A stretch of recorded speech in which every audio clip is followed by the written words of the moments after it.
you out. Yeah, I played detective cop 30, 40 times, man. Wow. It is who you are. Yeah. And I can tell all day long. What do you enjoy most in your acting? You know, I just enjoy getting to portray different characters and different experiences. You know, like, I mean, it's good and bad. You know, some mornings you love it, and some mornings like I shot a movie with Al Pacino where it's called Hangman. It's on Netflix, and I'm in water, 37 degrees in water in the Chattahoochee with a sweatsuit on, freezing, trying to get a car out. Yeah, it was the worst experience ever. But you was with Al Pacino. I said, yeah, it's a trade-off right here, you know. Yes.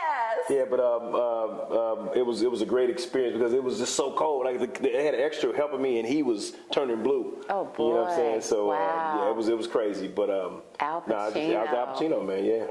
But yeah. you know what? Johnny Martin was directed. Shout out to Johnny, my man. I worked a couple projects with him. Really? Incredible director and just a great guy all around. Yeah. So, out of everything in show business, what is your favorite thing that you love the most? That's a good question. The favorite thing I love the most is giving to others, helping others discover their path, their dream, whatever that is. Yeah, yeah. And you know, the biggest thing I enjoy about this is to see the look on someone's face when they finally get it. You know, when they understand what their path is, and really start to embrace that. You know. Yeah. So I've seen a lot of actors. Like I get calls sometimes. I get a call. Dwayne, guess what? I booked the show. I'm like, congratulations. I gotta call you back. I gotta call my mom. I gotta call you back. I get calls for their mama, you know what I'm saying? It's pretty high up on the list. You call me before you call your mama, you know. So, yeah. Oh my goodness! So I was sharing with you that I'm a national playwright. You are. Congrats. And I was inspired by Bishop T.D. Jakes when he did "Woman Thou Art Loose," and Tyler Perry, "Diary." David Talbot. Oh yeah, all the greats. You know David? Oh my Come gosh. Real Men Pray. I mean, just all the plays. And so I used to work for Bronner Brothers, Upscale Magazine. Okay. Dale Bronner was one of the producers, I believe, in the movie.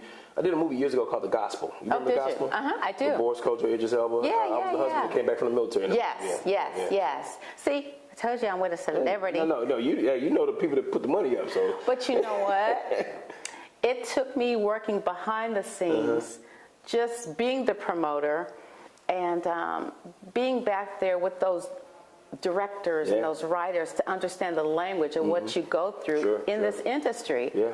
It's a lot of work. Yeah, no, and I got the luxury of, I got a lot of friends who have really established themselves in this business. Like, big shout out to Rob Hardy and Will Packer, was one of the biggest producers in the world right now, and Rob is all over the place directing. So those are personal friends I can call and say, hey man, you know, even when I was making a project, I could call Rob on the phone and he'd give me some advice right there. So on the spot. Yeah, that was just great, man. So that's what I'm talking about. And those guys gave me my first big break. You know, without them, I don't know if I'm sitting here talking to you without those guys. Right. Yeah. And I'm glad that I'm talking to this guy because he's finna give me my big break. Yeah. I'm just kidding. So I'm waiting on that monologue. Let me see your monologue too. I got a monologue. I know you do. I do. You're a playwright. You got to have one. Right? Oh, I do.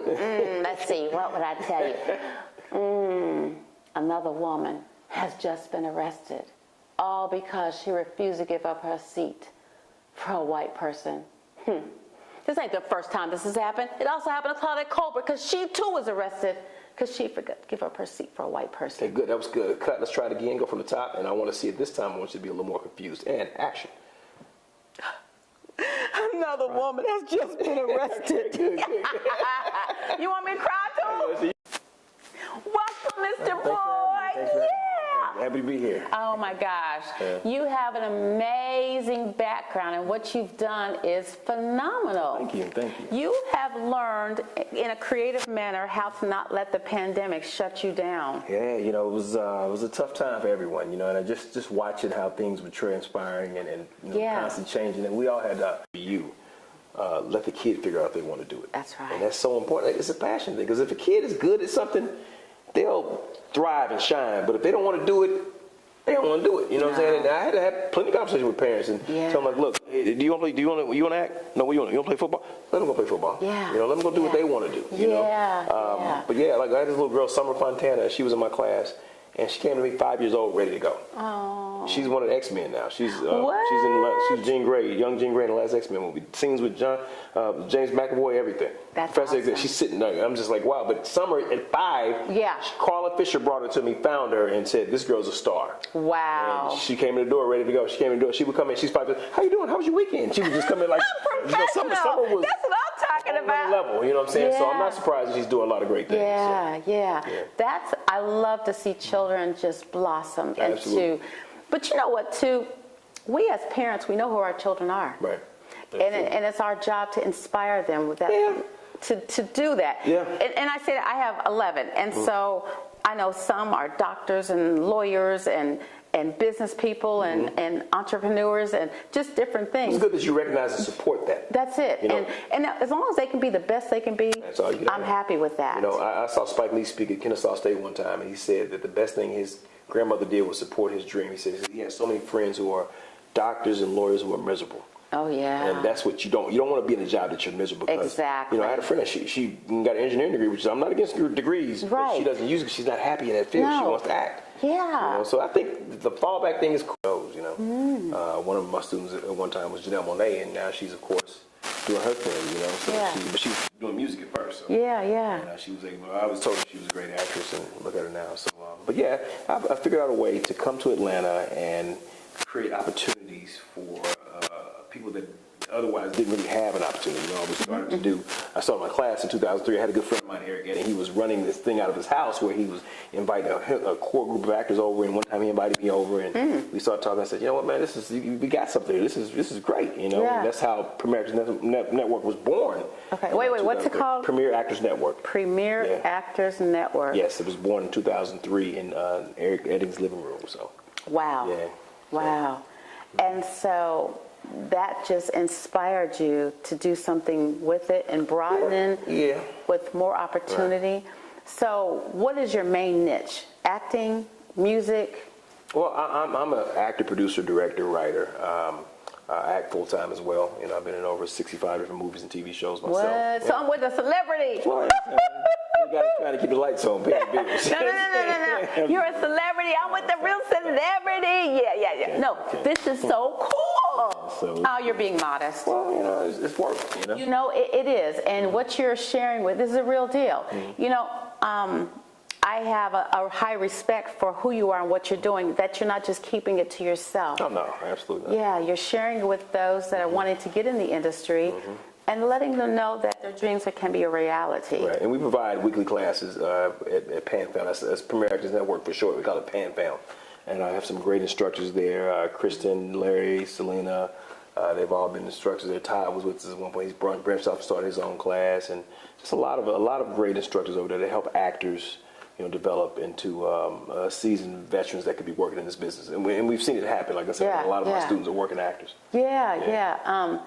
The Wounded Warriors has some grants, and they want those veterans to tap into those, and they want them to broaden into the acting of what Yeah. they can do. And so veterans can come to you and they can get all the tools they need to branch out into the acting Sure. field, correct? Absolutely, yeah. Not only do I offer headshots, I mean, the classes offer headshots as well. Okay. It's Dwayne Boyd Photography. You can go. I've shot a lot of different actors in this market, a lot of Right. established actors. So, just try to help you become a one-stop shop for everybody, you know. And you come there, we do an industry showcase. Before the pandemic, we were doing it twice a year. But we end up having to shift, and which is my next point is how incredible Facebook was in this whole transition of things that were happening. I was still able to maintain a level of visibility when it came to the projects I was working on, the writers program.